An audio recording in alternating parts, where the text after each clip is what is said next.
เมื่อสูงพี่น้องใต้ก็เขาที่ในเฟซบุ๊กเลยยูทูบเขาจะแสงดังเสียงข้างนอกวันเมื่อในก็มาโหทบกันตั้งเกี่ยวเลยลองไปหู้ลองกันเงินกันนะเอาค่ะที่มาโหทบกันที่กันเอาเพราะว่ามีคนกดไลค์กดแชร์คนติดตามปันแหงค่ะนะเอาค่ะวันดังสุดท้ายเอาค่ะที่มาลองการออนไลน์การขายเอาการเสริมนั่นกันนะเนาะบ่ตั้งไทยกับตั้งใต้เอาที่ว่าเหตุการณ์ส่องต่อในนั้นกันนะเหตุการณ์ส่องตาในนั้นกันเนาะเมื่อหนังเฮาขายซื้อผักซื้อโคใส่ผักกัดผักเขียวว่าขายคิมต้านนาว่าจังได๋กันเนาะเมืองเฮาเมืองไทยจังได๋คนเฮ็ดกันก็ขายออนไลน์ก็มีนำกันเนาะคำพองก็เจอไปเลยเฮ็ดและใครเฮ็ดก็ที่มีกันเนาะยันเพิ่นนั่นแหละอันไปเลยเฮ็ดใครเฮ็ดนั่น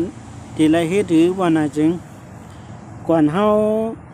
ไปเฮ็ดเนี่ยเฮาได้เลยศึกษาหาข้อมูลแล้วก็เฮาได้เลยด้วยเปิ้นถ่อมแล้วก็วน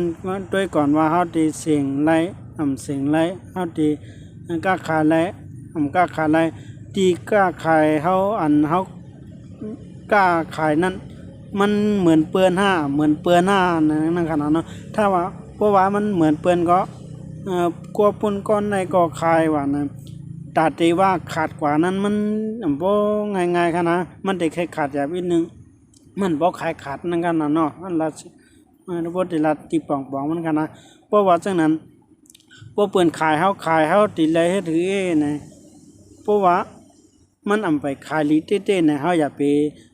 ลงมือขายเฮาอย่าไปออกจากงานที่เฮาเฮ็ดไว้อยู่กูวันที่เฮาเป็น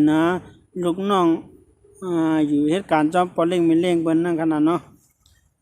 เฮาเฮ็ดกูกันเด้แล้วก็เวลาตันเฮาก็มาขายของเฮาที่เฮาก็ขายนั่นกันเนาะหนังเฮาได้รายเสริมหนังเฮาได้มีเงินเก็บนั่นกันเนาะเพราะว่าเฮามีเงินเก็บเฮาก็ได้ส่งปันพ่อปันแม่ส่งปันพี่ปันน้องส่งปันลูกปันหล้างนั่นกันเนาะเฮาก็ได้รับทั้งสองตาเงินเงินที่เฮาเฮ็ดประจำก็เฮาก็ได้รับเงินที่เฮาเฮ็ดการขายออนไลน์เฮาก็นั่นก็เฮาได้รับนั่นกันเนาะ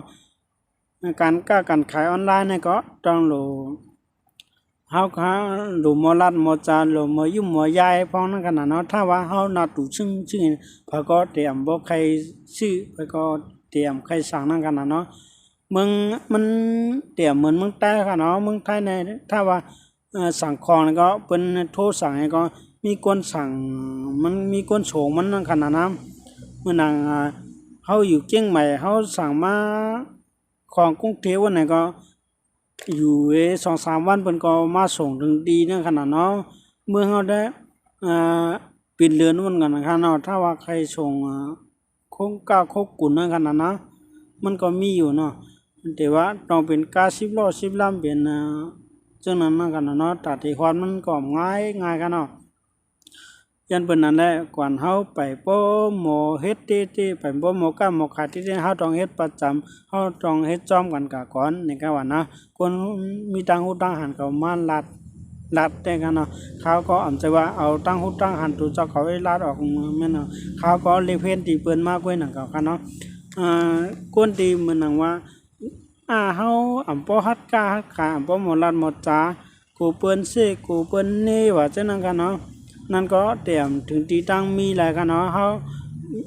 ซึ่งก็เฮาก็ต้องลองเฮ็ดด้วยก่อนเฮาบ่ว่าเฮาลองจามด้วยเฮาจามขายด้วยมันก็เตรียมฮู้ตั้งมีหลายกันเนาะลองจ้าเลยลองหลีลองขี่เลยลองเชื่อเปิ้นยองเลยเปิ้นเซมันก็เต็นมีอยู่ยาวค่ะเนาะยันเปิ้นนั่นแหละเฮาค่ะใครเฮ็ดใครสร้างนั่นก็มันก็อยู่ที่ใจเฮาไปก็มาเฮมาแขนกันเนาะคำพองก็เจอถูกตานั่นกันเนาะคำพองก็ติเซนั่นกันนะมีเงินหนำหนาอยู่นี่ไม่เฮ็ดกันการขายจังได๋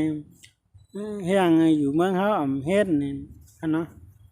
ถ้าว่าใจคนเฮาตีบ่วนมันก็เตรียมเหมือนกันนั่นกันนะยันเปิ้นนั่นแหละอย่าไปใจเล็กขนาดแต่ที่หาเงินหาคำนั้นปันแฮงกูข้าวยามฮะอย่าไปกูเปิ้นเสกอย่าไปกูเปิ้นเนกันนะ คำพ้องออกของเฮียนจันสูงมากก็ยังอ่ำผู้ตัดที่เฮ็ดการสั่งก้าขายสั่งก่อนคณะเปิ้นสอนกันเปิ้นรัดไว้ปอมเมได้รัดไว้ว่าให้เฮียนสูงนั่นก็นึงขนาดนะเปิ้นอ่ำเลยรัดไว้ว่าเพราะว่าเขาเฮ็ดการไปมักมีจังนั้นจังไหนในเปิ้นเลยรัดไว้ขนาดเนาะแต่ว่าคนอันไรเฮ็ดแหละอันไรเฮ็ดมันได้เปิ้งกันที่ว่าพวกไรเฮ็ดการจบจันสูงไหนมันจะหาการง่ายอีกนึงนั่นกันนะเพราะว่าเขาอำไรเฮ็ดมันก็ที่เหมือนหนังปอบเหมือนหนังแม่เขาอำไรเส้นน่ะเป็นกวนเขาให้ขึ้นกลับขึ้นป่านั่นกันเนาะอย่าไปให้อะไรเฮ็ดให้เฮ็ดหน้ากับลำซ่านี่เปิ้นขึ้นกลับขึ้นป่านเขาก็ต้องขึ้นกลับขึ้นป่านเหมือนเปิ้นนั่นขนาดนะอำไรเห็นจันการจันสูงก็เขาก็เห็นการในออนไลน์ในโทรศัพท์มือถือมันก็ไรกันเนาะปากับปานตอนเร็วนะมันคือจันขึ้นกับขึ้นปานมันดีนั่นขนาดเนาะย้อนบนนั้นแล้วเมื่อเขาเห็นก็เขาต้องเห็นปลากันก้ากันขายนั่นขนาดนะ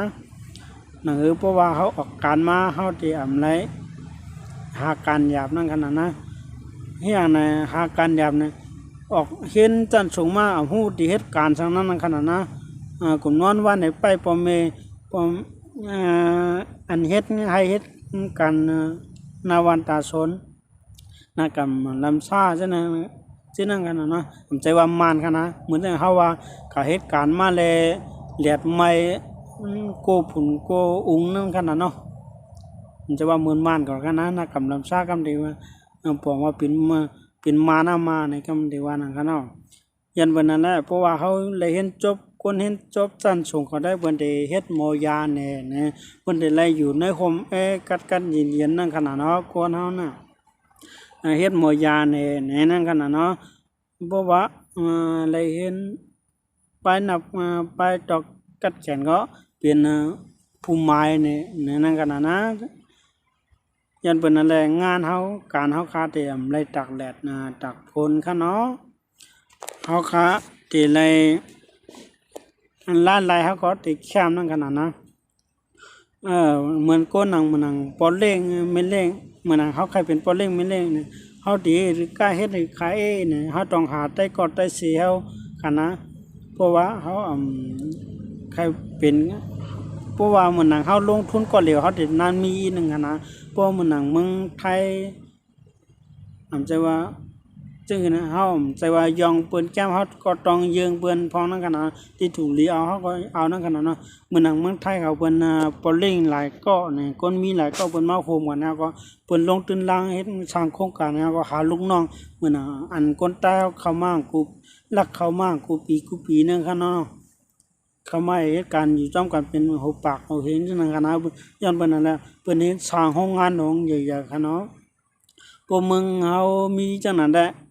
มีไผลักมาเมืองไทยเนาะมีไผลักเข้ามาเมืองไทยเมืองเขียค่ะนะคนเฮาในคนเมืองเฮามีล่ะในพวกไรคิดการขายในหวานเฮาในปอกเขาก็แคมสาพวกไรตัดตัวเขาก็ร้อนแคมสาในยันไปวนจังนั้นนั่นแหละกวนอันมีเงินมันก็มีนำอยู่เปิ้นใครออกหน้าออกตาจังนั้นกันนะกาปานคิดกาเขาก็ต้องคิดกาซ้อมเบิ่นกันนะผมจะว่าคือกาเป็นมาค่ะเนาะคือกามันจอมป่านจอมยามจังนั้นกันเนาะเขาขาก็ตีไรลีไรเป็นไรกันไรเย็นคือจันเป้งเบื่อนั่นกันเนาะ